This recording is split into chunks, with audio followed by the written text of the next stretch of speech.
Welcome back. I'm ARHayes, Convict's Thoughts. Missed you guys, it's been a couple of days. Thought I'd jump back on here. I just had some thoughts running through my mind. I got a couple of videos I want to do. Idaho 4 topics. We're going to start with video 1. Oh Bethany, what do you know?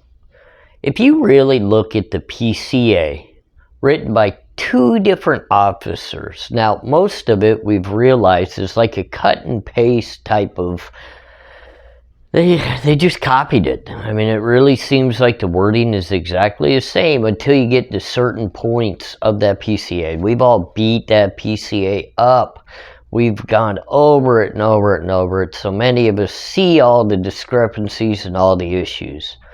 Tonight, I want to discuss Bethany a little bit more. As you know, we've talked a lot about Dylan because Dylan is known to be the eyewitness. She's definitely thrown to the wolves within the said PCA of all the statements they claim that she made. Oh yeah, clad in black. Yep, we all know it so well. We know that she just does not sound like the type of person that would use that terminology. Why do I say that? Because I've actually gone back and I've watched some of the TikTok and the Instagram and the different videos that those young ladies did, and their personalities and the way that they spoke in clad in black just does not fit. It doesn't fit. It doesn't. But if you look at that PCA and the 2 different officers that wrote it, you will see a huge discrepancy, and it comes right out to Bethany. It is stated in one officer's, Payne's, that Bethany is with them at the actual frat house party between the hours of 9 p.m. till 1:45 a.m.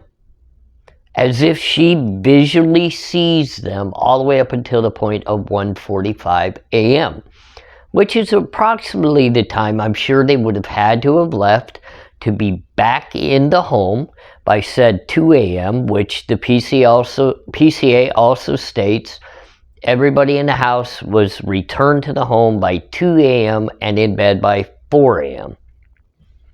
So, there's a little bit of what we would think would be a viewing of Bethany being with Xana and Ethan at the frat house until approximately 1:45 a.m. She probably would have had to have visually seen the altercation that Xana and Ethan were involved in with the said fraternity brothers. Now, let's go to the other officer. Blaker. I think I said that name right. You'll have to forgive me if I didn't. I'm sure somebody will correct me.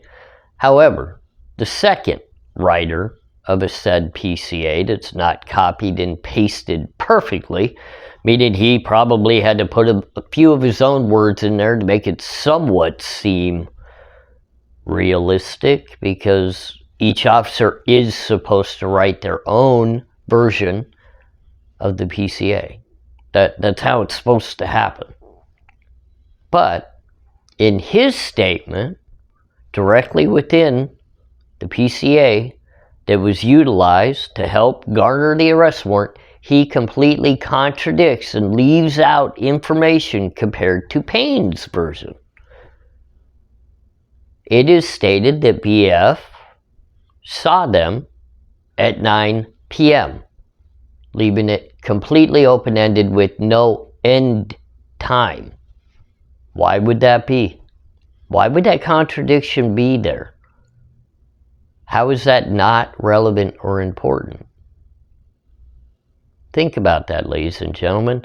That actually leaves off the table that they left the fraternity together. It also leaves off the opportunity that Bethany may have seen the actual altercation. But it also might protect this officer from contradicting Xana's father's statement that he spoke with Xana at approximately midnight while she was at home eating pizza. So let's hold right there for a minute. Which one is it? Is Xana and Ethan at the fraternity house between the hours of 9 p.m.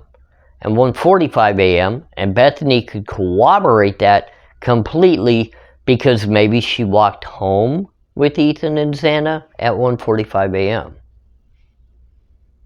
Or is it open-ended 9 p.m., no idea what time they actually left, where they went, and Xana's father actually fills in the dots that they were at home eating pizza. Let me tell you from a little bit of my perspective, if I was to leave said party, maybe have a drink or two in me, maybe not, but I go home with my beautiful counterpart. For me, it would be a wife, but for those two, it'd be a developing relationship. If I were to leave said party to be comfortable at home where I was speaking with a family member on the phone late into the evening while enjoying pizza on my couch, I'm probably curling up to either watch a movie, we're going to curl up and watch something on our phones, or maybe we're just going to spend some quality time with each other. Hint, hint, we don't need to go any farther of what quality time might entail. But why would I return to the party? I've already left. And if I've already left, maybe it's because the altercation already happened and I don't want to go back. I want to avoid said situation. So Bethany, oh Bethany, oh Bethany, what is the real truth of the story? Can you yourself correct the actual PCA statement? Which route would you go? Now, the reason why I think it's key to talk about Bethany, ladies and gentlemen, is one, she is the one surviving roommate that is thought to have been at the house that was not thrown under the bus for any reason within the PCA. But now it's becoming quite clear that there's a good opportunity there's a good chance she was literally text messaging back and forth with your eyewitness surviving roommate. She was there. She was awake. She was text messaging is what it seems to be. But was she really? Was she really even there? Could she have been somewhere else and the two roommates were text messaging? Maybe Dylan heard something and began messaging Bethany because she was in fear. Or maybe they were just shooting the words back and forth. Maybe they weren't even in fear. The defense is approaching the whole entire situation as if Bethany has some exculpatory evidence. We've known this for a long while, yet we've heard nothing about it because the prosecution completely blocked the interview that was possibly going to take place. Because guess what, ladies and gentlemen? As this whole scenario worked itself out, what did Bethany do? She left town. She left the state. In most cases,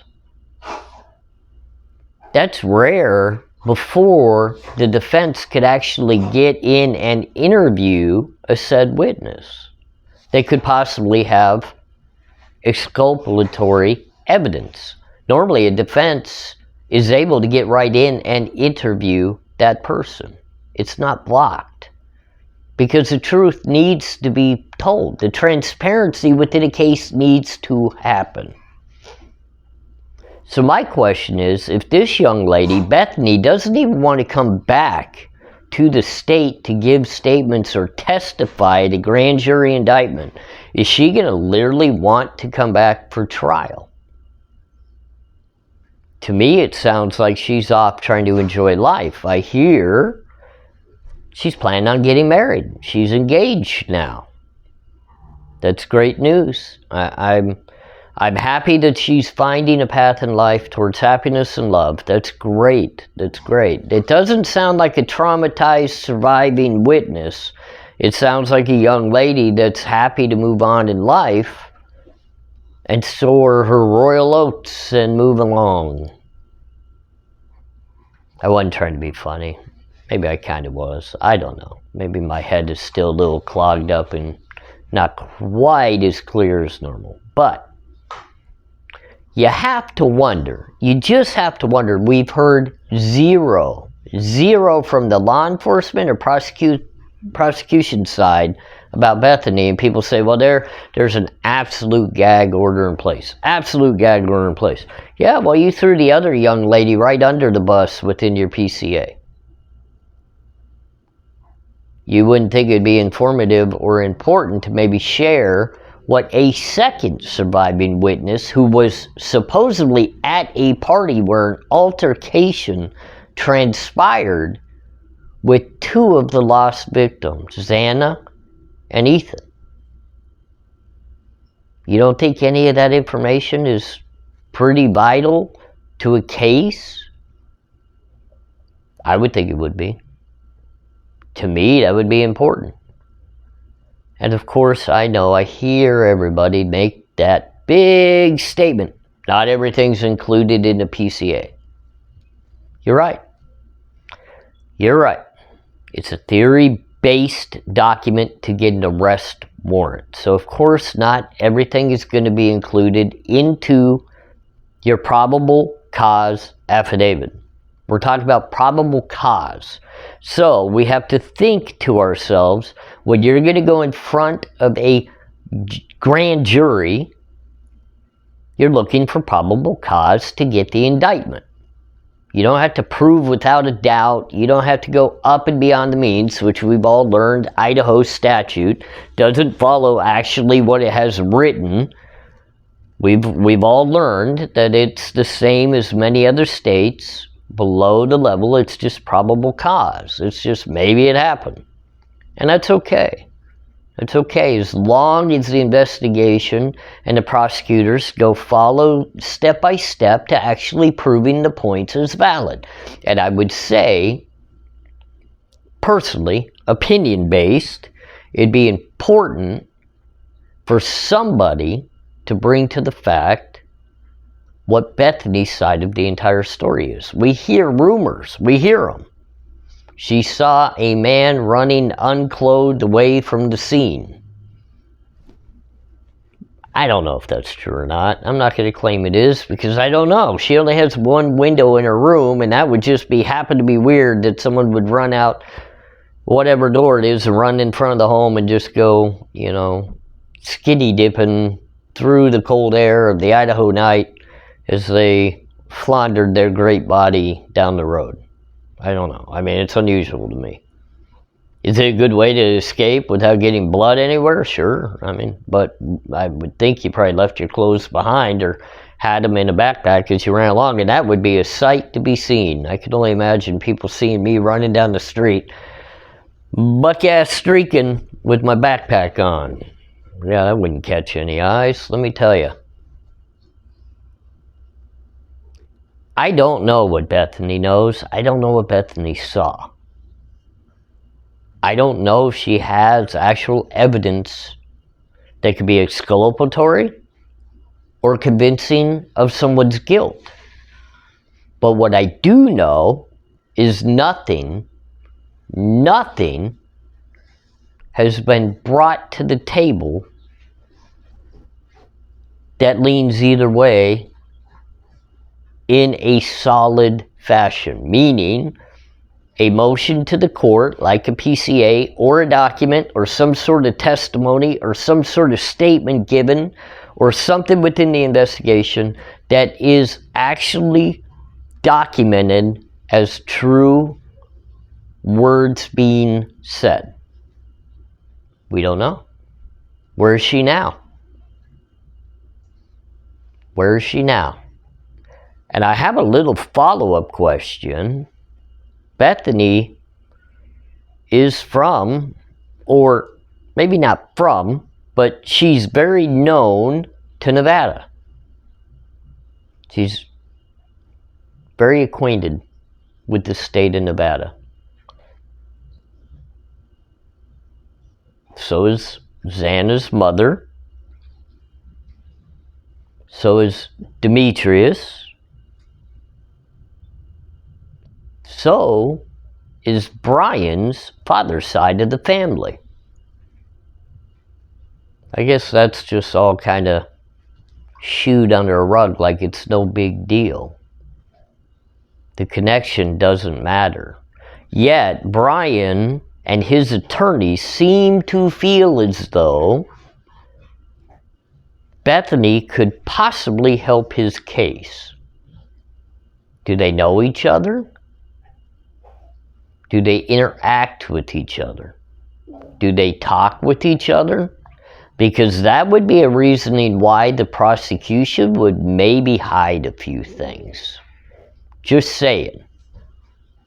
Law enforcement would bury a few of those ideas to protect not only their case, but they're going to claim they're protecting Bethany. It's food for thought. I mean, it doesn't look like she's too concerned with protection as she travels and prepares for marriage. Why have we not heard a single peep? Not a single peep about 9 p.m. till 4 a.m. in regards to Bethany Funk's actual actions, other than one officer stating 9 p.m. till 1:45 a.m. she visually was in connection with Xana and Ethan at a frat party where an altercation took place. And another officer seeing 9 p.m. till open amount of time. But the eyewitness Dylan says everybody was home by 2 a.m. and asleep by 4 a.m. A lot of inconsistencies, ladies and gentlemen. Lots.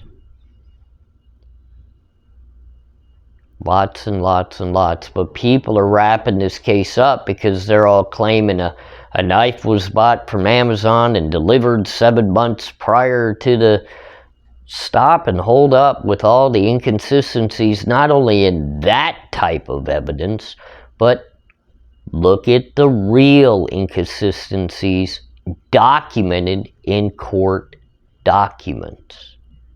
Documented. 2 separate officers writing a PCA that everybody that has found this young man guilty uses as the holy grail. It states right in that PCA, both Dylan's and Bethany's electronic devices were taken in for analyzation. Meaning they're looking at text messages, phone calls, pictures taken, uploads to various social medias.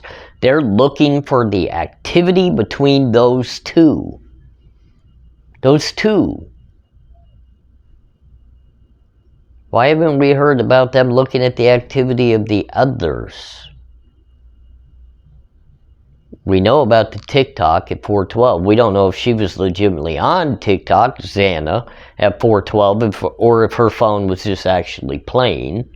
We know of the phone calls being made by Kaylee and Maddie up until 2:56, but we know nothing about any other interaction on their phone whatsoever. But we do know that they're looking at digital evidence on the 2 young surviving's phones. And there's a reason for that. There is a reason for that. They wouldn't have put it in the PCA that everybody was home by 2 a.m. and bed by 4 a.m. if that didn't verbally come out from one of the survivors. And now they're trying to corroborate things through these digital messages or whatever might be going on. And look, I'm not like other content creators where I'm going to feed you a bogus line that Dylan uploaded a video or a picture at 11 something the next morning. That's not true. That's somebody else's account altogether. Dylan did not upload a video at 11 a.m. the next morning. But what we do know is Dylan's phone, most likely Dylan's phone. I guess I shouldn't say that. It was one of the two roommates' phones were utilized to call 911. They haven't stated which one. Many have assumed it was Dylan's. Could it have possibly been Bethany's? We don't know. Maybe Bethany walked in the door at 10:45 a.m. to find the scene, and that's when everything started to happen and 911 finally got called because Dylan never did it. Or maybe it's just a much bigger scenario than any of us could fathom, and that's why everything in the courts right now is sealed. Absolutely sealed. Who are they protecting? Why is it all sealed? You're not protecting Brian Kohberger. He's a defendant in a quadruple homicide. I've been there. I've sat in that defendant's chair. They don't protect you. They do not care. They're not protecting your image. They're not protecting your future. They're not protecting, maybe you're innocent. They don't care. They'll throw you on blast, meaning law enforcement, meaning the prosecution, meaning the court, meaning the judge, meaning the newscasters, whoever possibly can will throw you on blast. Look at mainstream media right now. They're doing it in a heartbeat. But why is nobody else? They're not protecting him. Are they protecting Bethany? It doesn't seem like it because she's off running around. But are they protecting the fact that they're going to ensure she's not going to testify? She won't be called as a witness by the prosecution, but I guarantee you the defense will. The defense will. Especially if anybody feels as though she was actually in the home or around the home. Or they're just going to call her for the interactions at the fraternity house. What she saw, and how did that all end? What time did that end? What transpired? And what was said about it? Because there's rumblings, there's talkings, I guarantee you. Nobody in college can keep their mouth shut this well. There's talkings about it. It's just being swept under a rug. Very minimally. The mics were turned off on the talkers. I mean, think about those of you that have high school kids and college kids and I mean, it's even social media. Nobody can be quiet anymore. They all talk. Everybody talks. Even I talk. Even I gossip, and I hate it. And I do it. You know things are being said, and everybody's getting spread out and separated. You got one, Dylan, a video game girl, hiding in a room getting therapy from her disastrous situation within the crime, which, I mean, really, this is the type of crime that would destroy you emotionally and mentally. So if that's truly the case, I hope she's doing well. I hope she's on the mend. I hope she's getting better. But I just see a lot more to it than just that. And then Bethany, you know, we use the word shook where I come from. You got shook. What transpired shook you. You got in a fight. It shook you. You were emotionally, mentally shook. You didn't act appropriately. You didn't know how to handle it after the fact. Does anybody see Bethany as shook? I don't see it. I don't see it. Not by, if these are real and true images that I see and real and true thoughts that she's now engaged, getting married, and again, more power to you. Big congratulations to you. If that's going to help you in life, great. Doesn't look shook, though. Demetrius doesn't look shook either. He's out in Vegas, and let me tell you, he's having a self-party. He doesn't look shook. He's enjoying it. Emma, who knows? Who knows? She disappeared. We don't know where Emma is. But the fact that Bethany is being completely avoided in the overall scenario of this case is a head scratcher. It's a head scratcher. What does she know? Why is it being hidden? Why is transparency from her lawyers, her family? Why is transparency not being brought to the table? Why is everybody so hidden of that? Yet, we know she's not being hidden and protected because she's running amok around the country, doing whatever she sees fun and plausible and enjoying herself. So I thought I would get on, enjoy a couple of minutes from you. I got another video 2 of 2, coming shortly after this one. I'm going to take a quick break, get my mind back settled. Enjoy every single one of you that are commenting and intertwining and sharing your feelings with me and your thoughts. It means the world to me. A Convict's Thoughts is always a family spot to be. I care about all of you just the same as you care about my wife and I. We appreciate you. We look forward to talking to you again soon.